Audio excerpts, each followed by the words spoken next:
दोस्तों, कुछ दिन पहले मैंने एक वीडियो अपलोड किया जिसमें मैंने आपको बताया अपने बचपन के कुछ किस्से बॉम्बे में जब मैं हिंदी फिल्म देखता था सिनेमा हॉल्स में।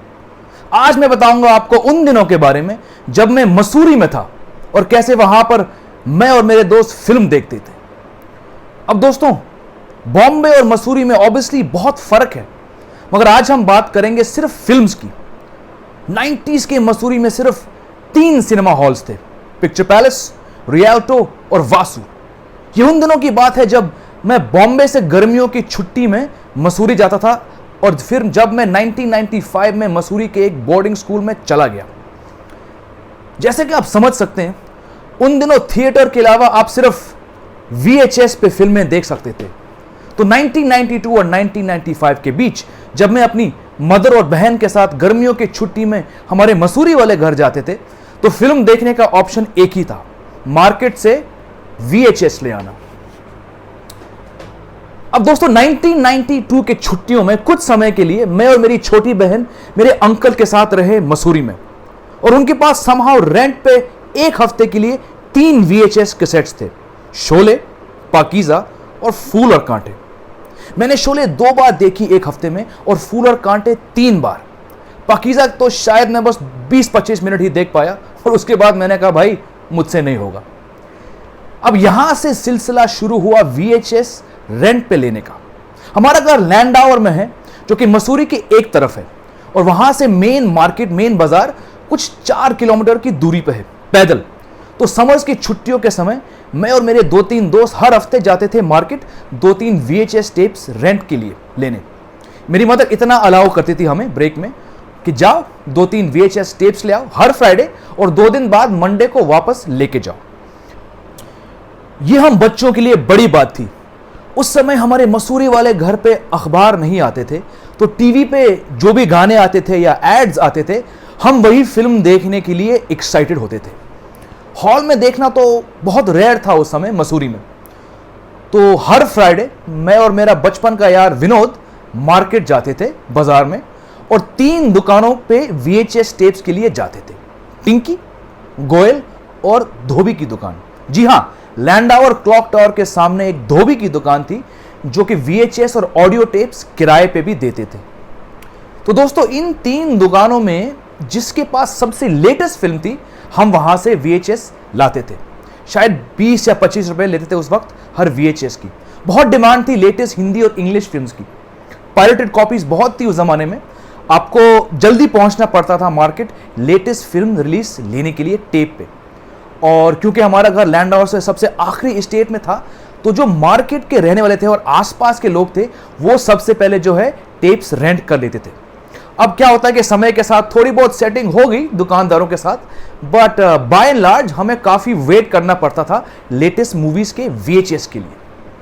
अब दोस्तों, एक VHS टेप के लिए वेट करना उस समय हमारे लिए मतलब उस फिल्म के गाना सुनना, पहले से इमेजिन करना कि फिल्म कैसी होगी, क्या एक्शन होगा, क्या फाइट्स होगा, और आपको अपनी पसंद की मूवीज मिले तो आपके पास वीकेंड के लिए देखने के लिए भरपूर मनोरंजन था मंडे मॉर्निंग तक, क्योंकि मंडे को हमें वो टेप्स वापस देने पड़ते थे।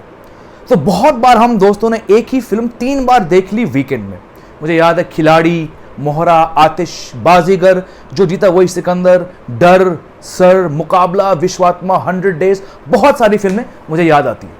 बहुत बार दोस्तों हमें अपनी चॉइस की मूवीज नहीं मिलती थी मार्केट में, मगर क्योंकि फिल्म देखने का चस्का था और इतनी दूर से चल के आए थे तो कुछ भी उठा लेते थे। मुझे याद है रंग, आशिक आवारा, ये दिल लगी, लाडला, सलामी, प्रेम दीवाने, ये इनमें से कुछ फिल्में थी।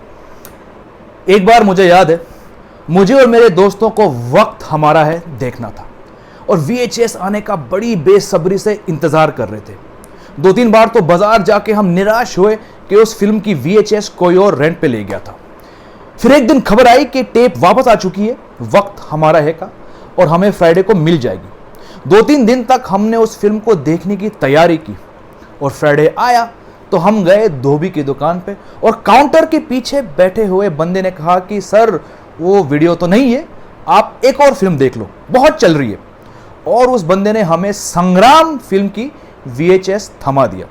अब सोचो, हमें वक्त हमारा है कि कॉमेडी और एक्शन देखनी थी, और यहां हमें संग्राम जैसी रोंदू लव ट्रायंगल दिया जा रहा था। पर क्या करें, 1 घंटे पैदल चल के आए थे हम लोग। क्राइम मास्टर गोगो की तरह कुछ तो लेके जाना था। तो मैं और विनोद संग्राम की VHS उठा के वापस घर गए और उस वीकेंड बड़े निराश होके हमने संग्राम देखा। अब दोस्तों, गर्मियों की छुट्टी में मॉनसून भी होती थी, और अगर आपको पता नहीं है तो बता देता हूं कि पहाड़ों की बारिश ऐसी होती है कि कोई कुछ नहीं कह सकता कितने समय तक चलेगी, कभी 1 घंटा, कभी 1 दिन। तो इस बीच अगर वीकेंड पे बारिश लगातार चली तो प्रॉब्लम्स 2 उठी। एक तो बाहर क्रिकेट और दूसरे गेम्स खेलने के चांसेस गए, और अगर बारिश के साथ लाइट भी चली गई तो भैया आपका वीकेंड तो बर्बाद हो गया।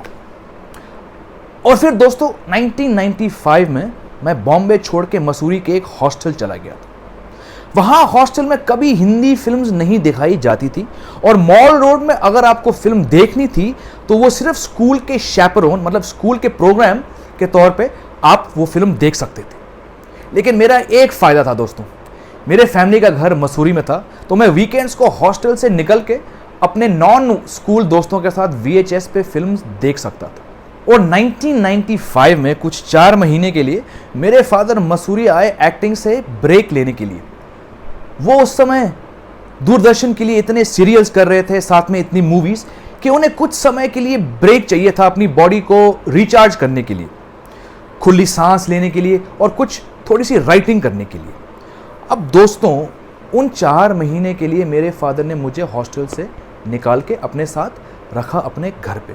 बहुत ही मज़ेदार दिन थे वो, इसलिए लार्जली बिकॉज उस बीच मुझे और अपने दोस्तों को मसूरी और देहरादून के सिनेमाज में फिल्म देखने का मौका मिला। Great time. तो पिक्चर पैलेस, रियल्टो और वासु में कुछ फिल्में देखी हमने। रंगीला, DDLJ, करण अर्जुन, राजा, अकेले हम अकेले तुम, राम जाने, बरसात, त्रिमूर्ति, सबसे बड़ा खिलाड़ी, हलचल, रावण राज, यस रावण राज भी। मैं और मेरे दोस्त विनोद और जय इंदर 2-3 बार टैक्सी बुक करके एक दिन के लिए देहरादून निकल जाते थे। पैसे इकट्ठा करके सुबह निकलते थे और रात को लौटते थे। प्लान था कि एक दिन में 2 फिल्म देखेंगे। मुझे याद है उस टाइम कृष्णा पैलेस और प्रभात सिनेमाज एक ही रोड में आमने सामने। एक में DDLJ देखना और फिर निकलते फौरन अगली शो देखना सामने के हॉल में। मुझे याद है जब DDL देखने जब मैं और जय इंदर गए थे, बड़ी मुश्किल से टिकट्स मिले, हाउसफुल था, और शाहरुख खान की जब एंट्री हुई थी तो पूरा जनता पागल हो गई। आई एम टॉकिंग अबाउट सीटियाँ, तालियाँ, कुछ लोग तो फिल्म के डायलॉग्स भी बोल रहे थे। उस फिल्म की अलग क्रेज थी ये देहरादून और मसूरी में। एक बार मैं और मेरे दोस्त विनोद, गौतम, सिद्धार्थ और पारस पैदल चले गए दोस्तों देहरादून। जी हाँ, पैदल, ऐसी मस्ती में, टाइम पास में। सुबह निकले पिकनिक बैग पैक करके, जंगल के रास्ते से निकले और सीधे राजपुर पहुंच गए। वहां से एक शेयर्ड ऑटो लिया देहरादून तक। अब दोस्तों प्लान था तेरे मेरे सपने देखने का, मगर हाउसफुल थी फिल्म, और उस टाइम पे सिर्फ सनी देओल की अजय चल रही थी नटराज सिनेमा में। तो थोड़े निराश होके हमने वो भी देख लिया। उसके बाद लंच खाया और शाम को बस पकड़ के वापस मसूरी चले गए। विनोद, गौतम, सिद्धार्थ और पारस के साथ और भी फिल्म्स देखी मसूरी के सिनेमाज में। सबसे बड़ा खिलाड़ी, कोयला, रंगीला। एक बार गौतम और सिद्धार्थ के पिता तेंजिंग हम सबको अपने जिप्सी में देहरादून ले गए हमसे है मुकाबला देखने। बड़ा मज़ा आया खुली जिप्सी में ऊपर नीचे सफ़र करना, गाने का। Great times. तो दोस्तों ये थी कुछ यादें मेरी मसूरी से। आपके भी ऐसी कुछ यादें हैं फिल्म्स देखने की तो प्लीज़ मुझे नीचे कमेंट सेक्शन में अपने बारे में बताइए, इनके बारे में बताइए। I always like to hear your comments, specially जब हमारे बीच कुछ कॉमन चीज़ें हैं। So until next time, take care, stay safe, Jai Hind.